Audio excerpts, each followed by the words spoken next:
Shukran sana Jeff. Mtazamaji, kabla ya kuanza mahojiano yetu, tuangazie kinachosababisha maafa hasa kwa watoto walio na chini ya umri wa miaka 5.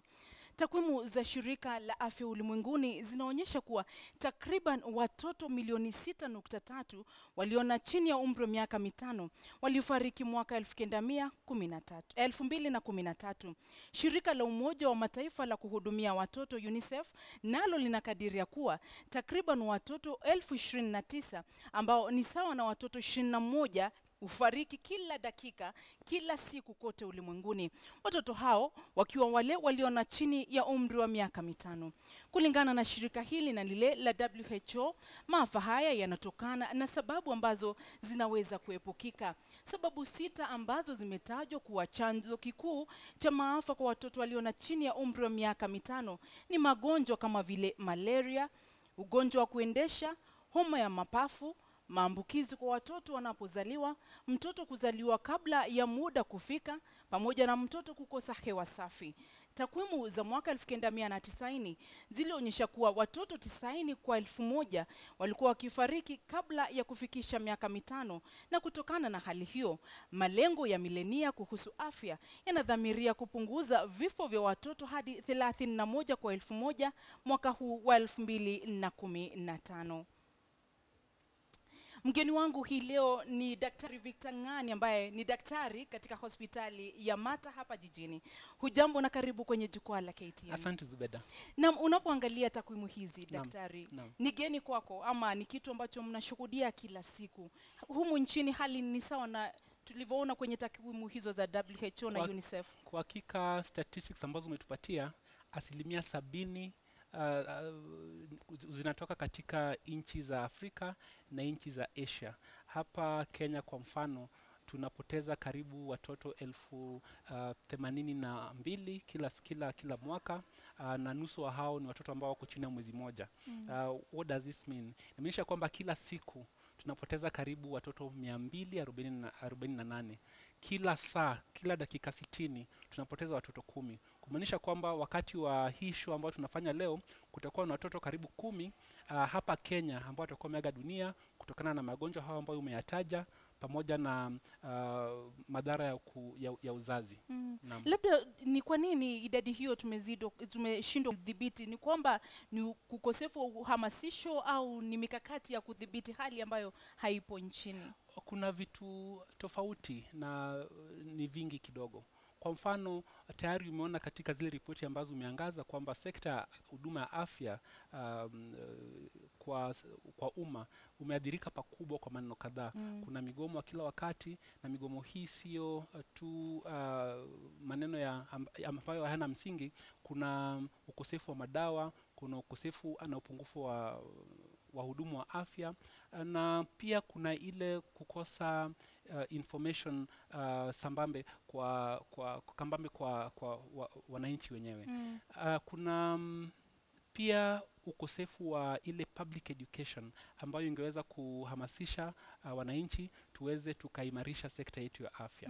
Naam. Labda tukiangazia, tumepata taarifa ambayo ni ya kusikitisha sana, ambapo watoto 2 wamefariki kaunti ya Elgeyo Marakwet baada ya kupokea chanjo. Na ni wakati ambapo migomo inaendelea. Wengi walitumai kwamba hali itakuwa shwari iwapo huduma za afya zitagatuliwa. Je, kama daktari unahisi kwamba hali imekuwa shwari, imekuwa bora, au ndio imekuwa mbaya zaidi? Kwa kweli kila Mkenya ambaye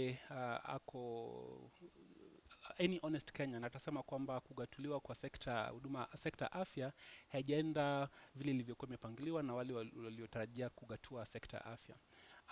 Kwa kweli kuna advantages na disadvantages kutokana na evolution of health.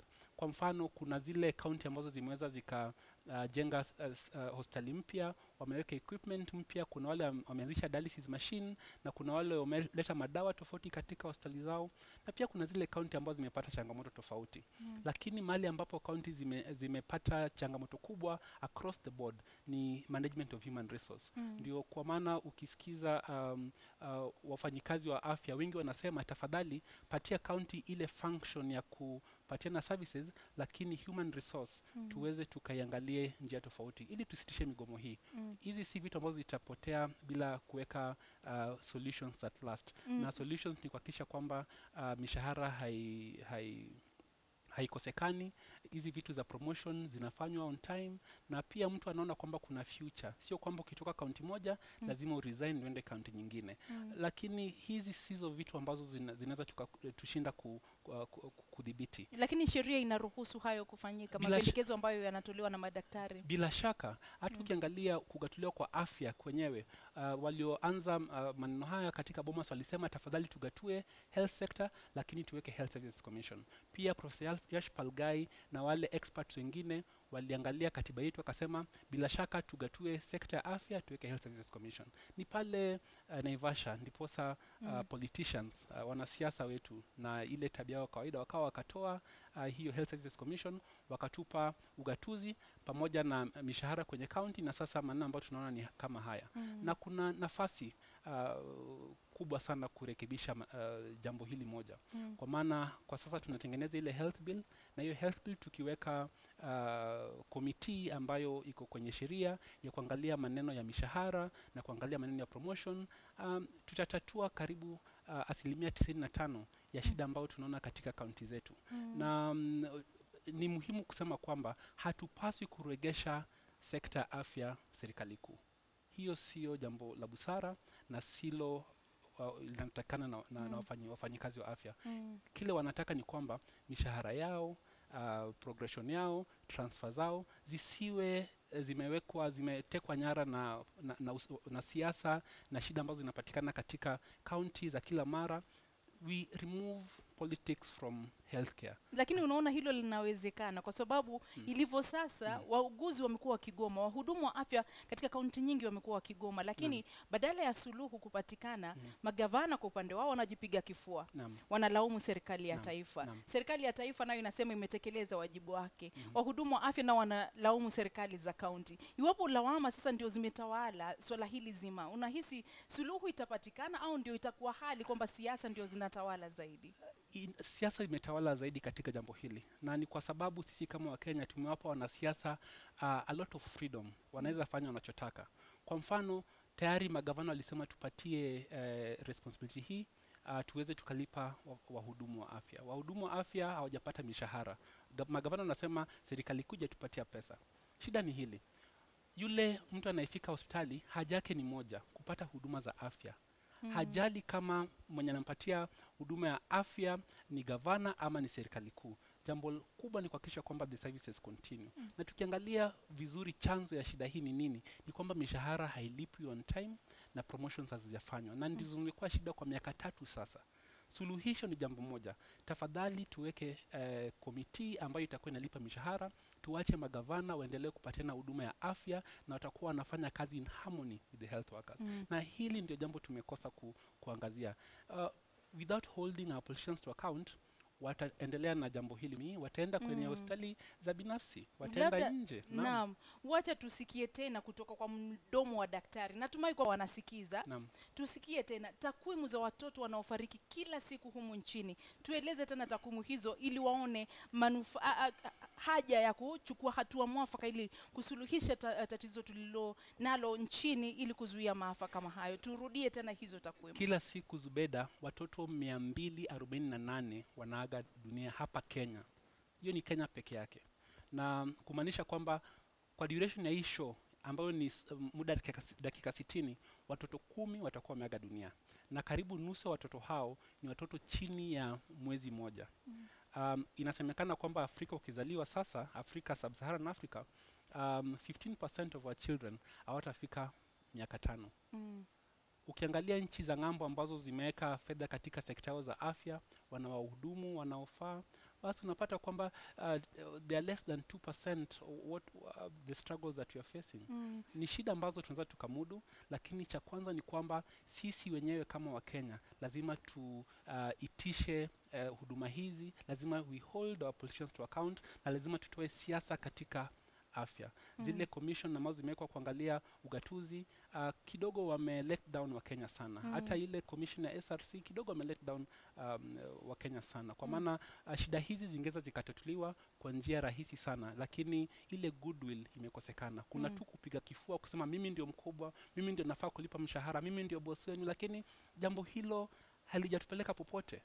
Sasa kuna wale wanasema turudishe healthcare nzima kwenye serikali kuu, lakini hiyo sio suluhisho. Kwa maana kuna zile county, bila shaka sasa unaona kuna ambulance katika county tofauti, unaona bila shaka kuna zile dialysis machines hawajafanya vizuri kabisa, lakini kuna progress. Shida ambayo is cross cutting across the board from county A to county Z ni human resource management, ambayo suluhisho patiana kwa body ambayo iko na hiyo speciality kuangalia maneno kama hayo. Ni jambo ambalo linawezekana, tunapaswa kuifanya. Tulikuwa tunapaswa kuifanya 3 years ago, lakini ile goodwill ilikosekana. Na unahisi kwamba tutatimiza yale malengo ya milenia kwamba tupunguze idadi ya watoto wanaofariki kutoka 90 kwa 1000 hadi 30 kwa 1000 iwapo hali ndio hii? Ni vipi? Hivi majuzi nimeona daktari anajiita daktari na ni mtu hajaenda hospitali shule yote ya udaktari, linapatiana tiba kwa wamama wajawazito, na vitu kama hivi zimesambaa sana kote nchini. Kwa sababu gani? Madaktari wote katika sekta umma chini ya county kwa sasa ni madaktari 1800 kuangalia afya ya Wakenya milioni 44.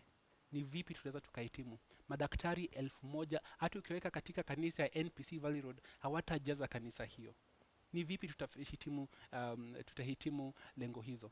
Sasa tuko 2015, lengo hizi za Millennium Development Goals zilikuwa zinapaswa kutimizwa mwaka huu, lakini tuko mbali sana. Naam. Daktari, tuchukue mapumziko mafupi kisha tutarejea na maswali ambayo tumeyapokea kutoka kwako mtazamaji kuhusiana na maambukizi na magonjwa yanayosababisha maafa kwa watoto walio na chini ya umri wa miaka 5. Usiende mbali.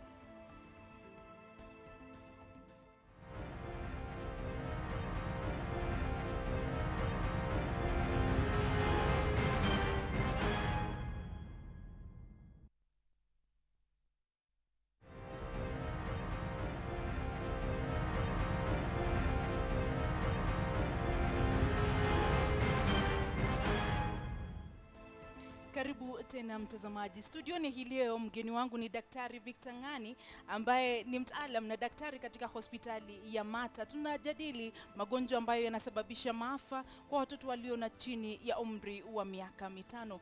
Takwimu ambazo tulisoma awali kutoka shirika la UNICEF na WHO ziliorodhesha kwamba baadhi ya magonjwa ambayo magonjwa 6 ambayo yanasababisha maafa ni malaria, pneumonia, ugonjwa wa kuharisha ama kuendesha, maambukizi yanayowakumba watoto wanapozaliwa, iwapo sijakosea, na mtoto kuzaliwa kabla ya kufikisha umri wake, na mtoto anapopoteza oksijeni wakati wa kuzaliwa. Nimekosea ama nimepata yote? Kabisa, umepata sawa kabisa. Labda utufafanulie zaidi kuhusiana na magonjwa haya, labda tukianza na ule ugonjwa maambukizi ambayo yanawapata watoto wanapozaliwa. Naam, wakati wa kuzaliwa ni wakati mgumu sana kwa watoto, kwa mama, kwa maana unatoka kwenye tumbo ambao umekuwa protected kabisa na hakuna bakteria hata kidogo, na unapata ile nutrients zote ambazo unahitaji kutoka kwa mama. Wakati unazaliwa basi unaletwa katika hii dunia yetu ambayo iko na germs kila mahali, iko na infection kila mahali, na huwa ni tofauti kubwa sana na wakati mtoto ako kwenye mimba. Na pili, ngozi ya mtoto pia haijazoea this rough environment ambayo iko hapa nje. Kwa hivyo watoto huwa wanapata infections kwa njia rahisi sana. Na kwa bahati mbaya hata sasa kuna watoto ambao wanapata infection kutoka kwa kitovu ambayo haijasafishwa kwa njia sawa. Na mtoto mchanga akipata infection ni kama bakteria inaingia kwenye sterile field, mahali ambapo hapajakuwa na jambo lolote, wanapata ile joy. It's a very severe infection. Alafu pia ile immunity ya mtoto, ile immune system ya mtoto haijakuwa very well developed. Itakuwa developed as the child is exposed to various infections in society. So hiyo ndio sababisha watoto wanapata infections kwa haraka na wanapata infections ambazo ziko severe sana.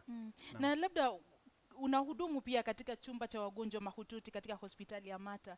Je, idadi ya watoto walio na umri huu ambao mnawapokea katika hospitali hiyo imefikia kiwango gani wanapozaliwa, maambukizi wakati wanapozaliwa? Katika hospitali kama Mata tumeweka mikakati ambayo mara nyingi we project. Tunaona kama mtoto anaweza pata shida kuu, tunamharakisha katika chumba cha intensive care ndio tuweze kudhibiti shida ambazo zinaweza zikatokea mbeleni. Kwa hivyo namba zinaweza kuwa juu kidogo, ingawaje the outcomes are also much better. Lakini wale watoto ambao mara nyingi wanafika katika chumba cha wagonjwa mahututi ni wale ambao hawajahitimu. Mara nyingi ukizaliwa chini ya wiki 34 utapata kwamba mapafu, yani lungs, hayajafika kiwango ambacho zinapaswa kufika, na basi ile hata kupumua ni shida sana. Inabidi watoto hawa wawekwe kwenye mashini ya kupumua, na pia lazima wawekwe kwenye incubator, na pia kuna shida kama ya figo ambayo inatokea na wafanyiwe huenda hata dialysis wakati fulani, na ni watoto wadogo sana. Kwa hivyo kuna changamoto kubwa katika umri huu na wakati wa kuzaliwa. Na labda kwa wale wanawake, tuliangazia kwa ile taarifa kutoka Isiolo, baadhi ya wanawake wanawatumia bado wakunga kule nyumbani. Baadhi yao hawaendi hospitalini. Hiyo inasababisha hatari gani hasa kwa mtoto anapozaliwa na igunduliwe kwamba anayo maambukizi kama hayo na labda mzazi hajui?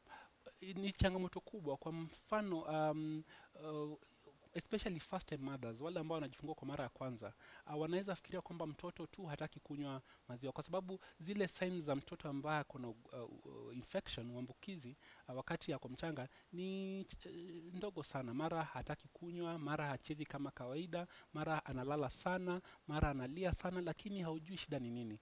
Bas ugonjwa kuendelea sana, ndio sasa unapatikana na mtoto ambaye organ system nyingi zimeanza kufail.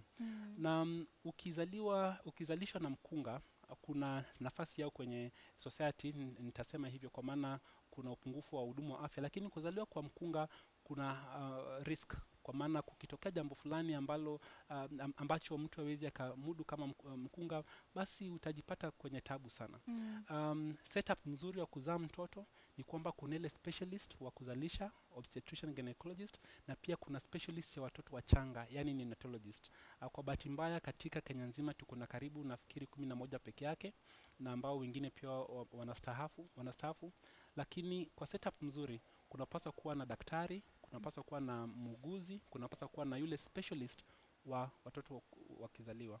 Na kama hospitali yetu kwa mfano, kuna watoto wengi wanazaliwa na wakati wa kuzaliwa hapumui na roho haipigi. Kwa hivyo lazima ufanye ile resuscitation ndio aweze akajimudu. Na ukiweza kufanya hivi chini ya dakika 3, watoto wengi hautajua kwamba alikuwa na shida yoyote katika wakati wa kuzaliwa. Umetueleza pia kuhusu maambukizi ambayo yanatokea wakati mwanamke au mama ameshindwa kusafisha kitovu vizuri. Labda tueleze zaidi kuhusiana na hilo, kwa sababu baadhi yao labda hawajui wanaojifungua kwa mara ya kwanza. Naam. Mara nyingi ukiangalia kitovu cha mtoto ambaye amezaliwa, utapata kwamba inakaa kama kidonda, kwa sababu kwa kweli ilikuwa mshipa ambayo ilikuwa inafanya kazi ikakatwa. Baada ya kukatwa lazima isafishwe vizuri sana. Sasa wamama wengi unajua wakiona kidonda kama hii wanaogopa kuiguza, wanafikiri wanaongeza mtoto uchungu. Kwa hivyo wanasafisha tu round sehemu zinazozingira kitovu, lakini sio kitovu yenyewe. Basi wakiendelea hivi, basi uchafu inakomaa hapa, na baada ya muda mfupi mtoto anapata infection. Na hii ni chanzo ya infection ambayo inaweza kuwa severe sana. Na ni vizuri kwamba kila mama aelezwe katika hospitali ambayo anajifungua ni vipi anapaswa kusafisha kitovu na aweze kufuata instructions hizo to the letter. Mara nyingi inabidi isafishwe vizuri, na ikisafishwa vizuri baada ya wiki moja hivi inakuwa imekauka vizuri, na mtoto basi endelea na maisha yake. Labda tutumie ushauri wako, tueleze mwanamke anapaswa kusafisha kitovu kwa kutumia nini, labda kwa mfano, kwa sababu wengi wanafikiria kwamba unatumia tu maji ya kawaida. Je, ni maji ya kawaida au unatumia nini kusafisha kitovu? Kuna antiseptic ambayo mara nyingi hospitali nzuri zinapatiana kwa wamama, wanaambia kwamba tafadhali muweze kusafisha kitovu. Na pia katika kila hospitali kuna wale wauguzi wa kuzaa ambao wanaketi chini kabla kumwacha aende nyumbani na kumweleza namna ya kusafisha kitovu. Kwa maana there's a special technique ambayo lazima utumie kisha kwamba umesafisha kila mahali, kila sehemu ya kitovu, na uweze uweze prevent infections. Pia ningependa kusema jambo lingine. Immunity ya watoto hawa haijakomaa. Kwa hivyo wanapata immunity yao yote kutoka kwa mama. Karibu a lot of it from the mom. Na hii inatokana na maziwa ya matiti. Na ni muhimu basi wakati mtoto amezaliwa kuhakikisha kwamba amenyonya, na ndio maana tunasema kwamba breastfeeding is very important for children unless there's a contraindication. Mara nyingi tunasema tafadhali breastfeed mtoto kwa njia ifaayo, na ukifanya hivyo kuna uwezekano kwamba ataweza kupunguza infections. Na labda kwa wazazi ambao labda wana changamoto au wana maradhi ambayo hayawaruhusu kuwanyonyesha watoto wao, labda ni mbinu gani ama ni nini wanahitajika kukifanya ili kuwapatia wale watoto wao kinga inayohitajika iwapo hawawezi kuwanyonyesha?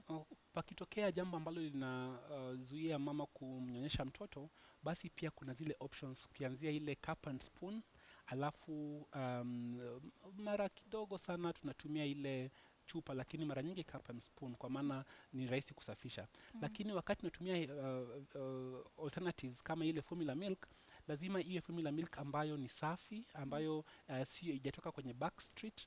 Alafu pili ni kwamba vikombe ama zile utensils ambazo tunatumia lazima tuzisafishe kwa njia safi. Alafu mtoto pia akipatiwa chakula, mwenye anampatia chakula lazima ajisafishe vizuri, aoshe mikono na just handle with care. Basically that's the basic guideline. Mtazamaji, tunachukua mapumziko mengine mafupi, lakini tutakaporejea tutakuwa tukiangazia infections zile ambazo zinapata watoto kwenye koo au throat infection. Infection kama hizo zinaweza kusababisha vipi pneumonia na kusababisha pia magonjwa ya moyo. Usiende mbali, tutarejea katika muda usiokuwa mrefu.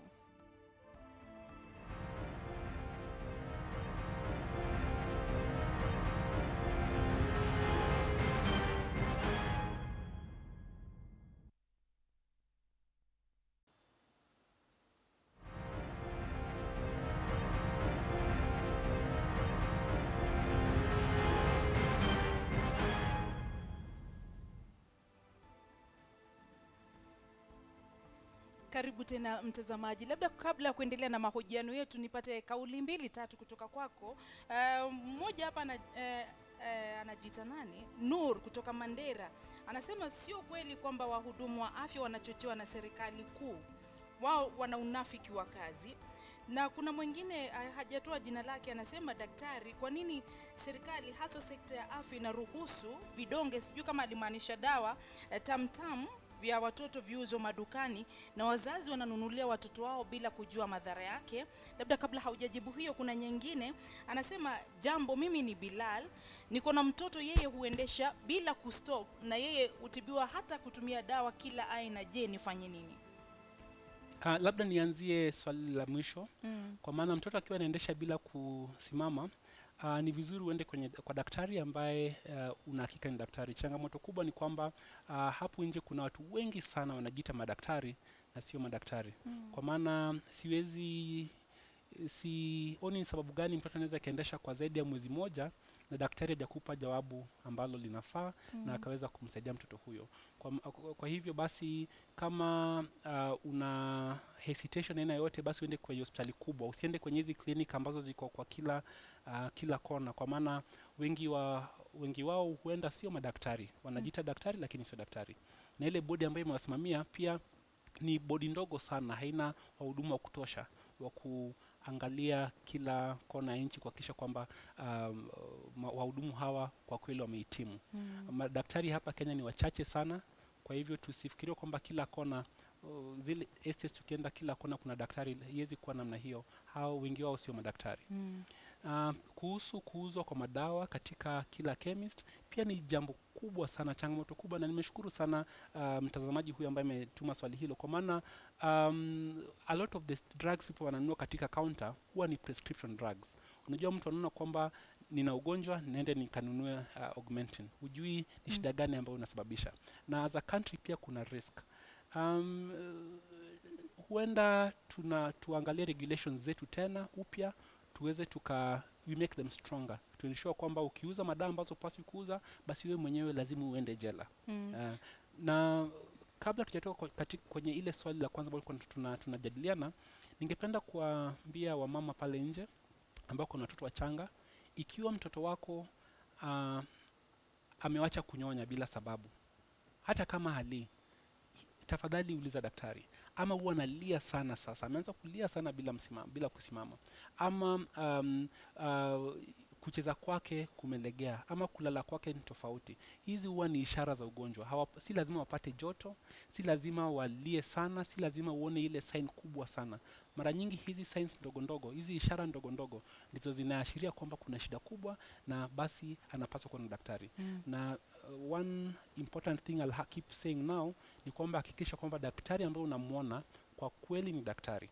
Kuna ile list kwenye board ambayo unaweza kaangalia kama jina hili la daktari huyu liko katika hiyo list. Kwa maana Naam, tueleze kuhusiana na yale maambukizi yanayoathiri koo na uhusiano wake na ugonjwa wa mapafu, homa ya mapafu au pneumonia, na jinsi maambukizi hayo yanaweza kusababisha ugonjwa wa moyo kwa watoto. Naam, homa ya mapafu yani pneumonia, kuna aina nyingi. Kuna zile za bakteria, kuna zile za virusi, kuna zile za fungus na aina nyingi tofauti.